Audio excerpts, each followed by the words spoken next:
Everybody, Dr. G here, and excited to take a deep dive into safety and security. When we think about achieving safety and having a life that has the I's dotted and the T's crossed with security, there's fundamental ingredients that we have to make sure that we have. So first and foremost, quality and depth. Quality of intelligence and depth of skill. So when we think about the quality of intelligence, what am I actually saying? I'm saying, what is it that you know about certain threats in your environment? And how is it that you can appropriately respond to those threats?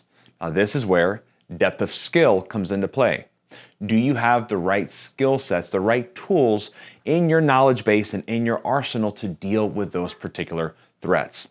So, an acronym I want each and every one of you to write down right now is 4PS. Now, what does 4PS stand for? 4PS stands for proper, preparation, prevents, poor, what's the S stand for? That's right, security. Security. If you want to achieve safety and security in your life, it is all about how well you prepare. And what defines how well you prepare? Again, quality of intelligence and depth of skill.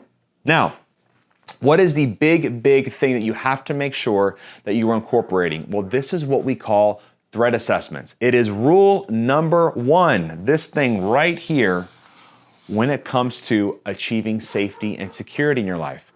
So what is a threat assessment? A threat assessment is not complicated. It's exactly as it sounds. It's you assessing potential threats in your current environment and environments that you may find yourself in days, weeks, months to come. So let's talk about an example. Let's say that you're going to go to the store, or let's say you're going to go to the movies. What is it that you're doing in preparation to getting into your vehicle and showing up at the movies or at the store, and where you have checked all the boxes to make sure that, look, if something happens, not just a physical threat, not just a bad guy in a mask trying to hurt you, but let's talk about having a flat tire. Your battery dies on you, your alternator's not working, there's a storm that's coming.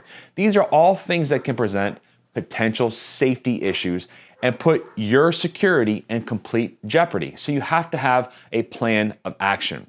So what I want you to do every single time before you go somewhere, every single time before you step into your vehicle or you walk into a new environment, write down all of the potential threats that could be looming. And remember, it's not just a potential bad guy, it's your environment. It's other people who are around you, right? You have to ask yourself those 5 W's. Now, what are the 5 W's?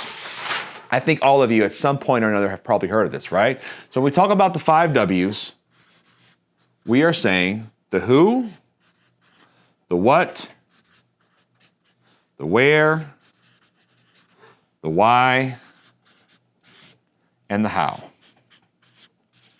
Okay. You have to have an answer for each and every one of these for every environment you're going to find yourself in. Who's going to be there and why are they going to be there? What is their intention in being in that environment at that moment in time? What is the purpose of having that particular event? What's the purpose of you going to the movies? Well, that's pretty simple. I want to go have a good time and find some entertainment. All right, makes sense. But what's the purpose of other people who are going to be there as well? All right, you have to think about that. Where?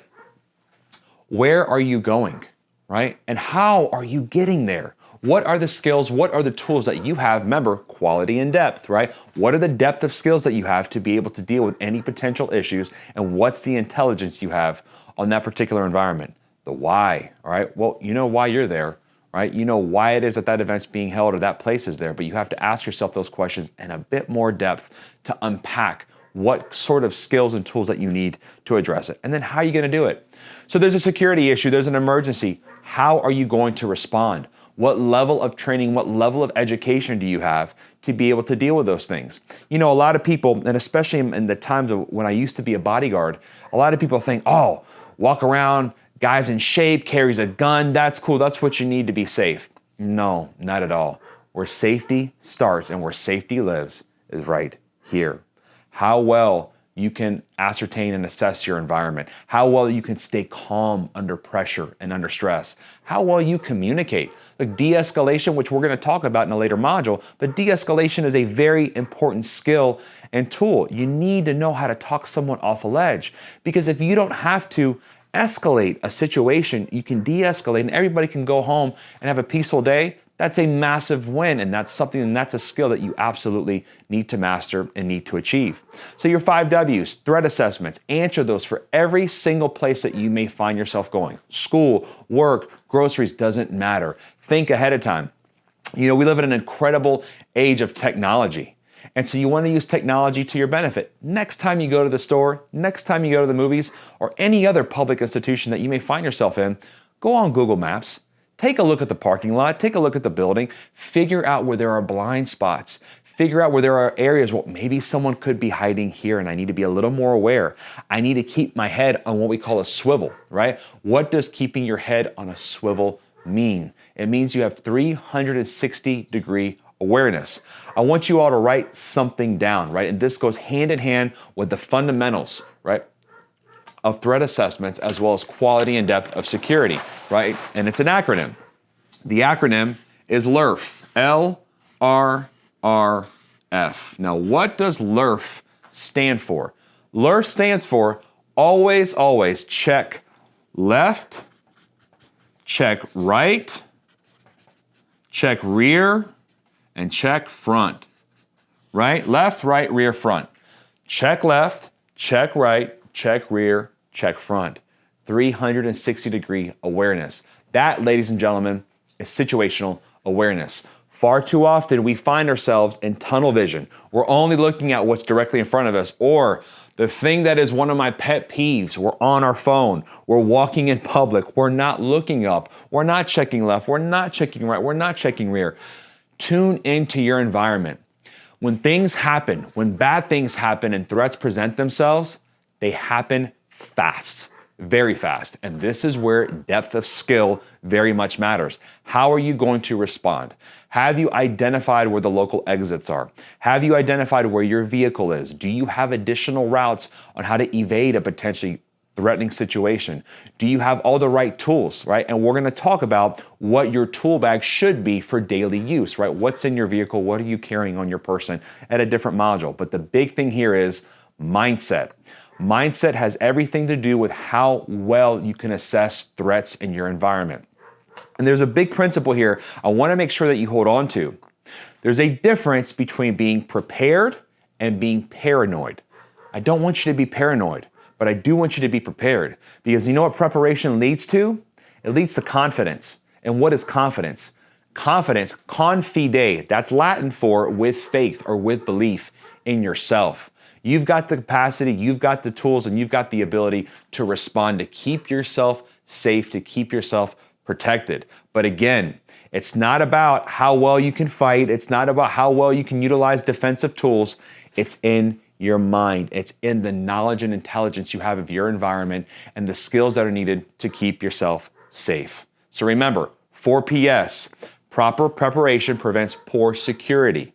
Also remember, LRF, check left, check right, check rear, check front. Know what you're looking for. Look for things in your environment that kind of stick out, that perhaps don't seem like they belong, and pay attention. Get off your phone. Don't just be talking to someone that you're walking with and focusing on them intently the entire time. Tune into your environment. Be present in the moment. And remember, quality of intelligence. How much do you understand? How much do you know about where you're going and what you're doing? What are the depth of skills that you have to respond to those threats? If you have deficiencies in those skills, if you have deficiencies in the quality of intelligence, we need to fix that. We need to go ahead and arm ourselves with some additional knowledge, some additional training and preparation to deal with potential issues. All right, guys, that is it for today's lesson. Thank you so much for your time and diving into this content. We are just getting started. Step number 1, quality and depth and threat assessments, right? How well do you understand the lay of the land, and how much confidence do you have in the skill sets that you possess to keep yourself safe? Tune into the next module. We're going to continue on this journey to make sure you're achieving safety, security, and protection.